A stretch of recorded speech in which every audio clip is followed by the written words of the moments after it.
ভারতের প্রধানমন্ত্রী নরেন্দ্র মোদীর সঙ্গে ফোনে কথা বলেছেন বাংলাদেশের অন্তর্বর্তীকালীন সরকারের প্রধান উপদেষ্টা ডক্টর মোহাম্মদ ইউনূস। ইউনূসকে আগামী 17 আগস্ট ভারত সফর করার আমন্ত্রণ জানিয়েছেন মোদী। ডক্টর ইউনূস ভারত সফরে বাংলাদেশ সাবেক প্রধানমন্ত্রী শেখ হাসিনাকে বন্দি চুক্তির আওতায় বাংলাদেশে ফেরত পাঠানোর ব্যাপারে ভারতকে আহ্বান জানাবেন বলে বিশ্বস্ত সূত্রে আমরা জানতে পেরেছি। এ ব্যাপারে প্রধান উপদেষ্টা প্রেস উইং জানিয়েছে, নরেন্দ্র মোদী অধ্যাপক ডক্টর মোহাম্মদ ইউনূসকে অন্তর্বর্তী সরকারের নেতৃত্ব গ্রহণের জন্য অভিনন্দন জানিয়েছেন। প্রধান উপদেষ্টা মোদীকে ধন্যবাদও জানান।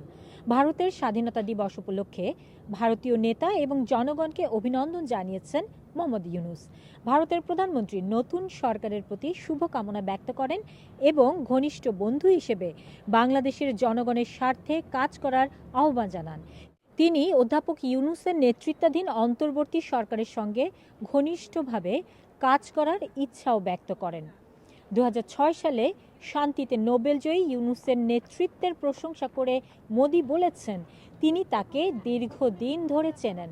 মোদী আরও বলেছেন অধ্যাপক ইউনূসের দীর্ঘ অভিজ্ঞতা রয়েছে এবং তার নেতৃত্বে বাংলাদেশের মানুষের জন্য মঙ্গল বয়ে আনবে। ইউনূস মোদীকে বাংলাদেশের সংখ্যালঘুদের নিরাপত্তা নিশ্চিতের আশ্বাস দিয়েছেন।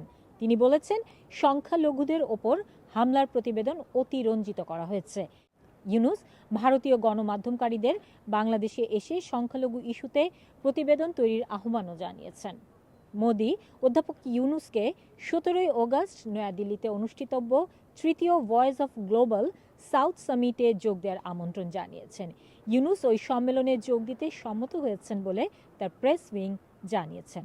ছাত্র আন্দোলনকে বাংলাদেশের দ্বিতীয় বিপ্লব উল্লেখ করে ইউনূস মোদীকে বলেছেন ছাত্র আন্দোলনের ফলে অন্তর্বর্তী সরকারের ক্ষমতা গ্রহণ করেছেন তিনি।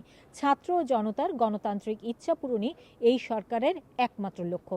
ইউনূস আরও বলেন তার সরকার সকল রাষ্ট্রযন্ত্রকে সম্পূর্ণ কার্যকর করতে এবং দেশের প্রতিটি নাগরিকের মানবাধিকার নিশ্চিত করতে প্রতিশ্রুতিবদ্ধ। মোদী বলেন বাংলাদেশের অন্তর্বর্তীকালীন সরকারের প্রধান উপদেষ্টা প্রফেসর মোহাম্মদ ইউনূসের টেলিফোন কল রিসিভ করেছি। বিরাজমান পরিস্থিতি নিয়ে মতবিনিময় হয়েছে। একটি গণতান্ত্রিক, স্থিতিশীল, শান্তিপূর্ণ ও প্রগতিশীল বাংলাদেশের প্রতি ভারতের সমর্থন পুনর্ব্যক্ত করছি। সকল সংখ্যালঘুদের সুরক্ষা ও নিরাপত্তার আশ্বাসও দিয়েছেন তিনি।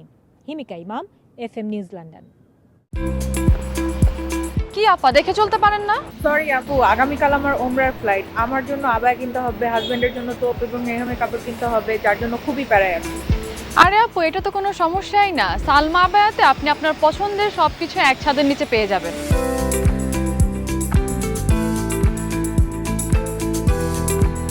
তাই নাকি? তাহলে তো ভালোই হয়।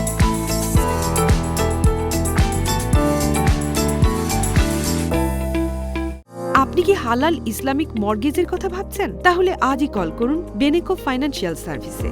আমাদের দক্ষ টিম অল্প সময় স্বল্প খরচে first time buyer, residential, commercial, limited company mortgage ও বাই টু লেট মর্গেজের জন্য দীর্ঘ 12 বছর থেকে কমিউনিটিতে সুনামের সাথে কাজ করে যাচ্ছে।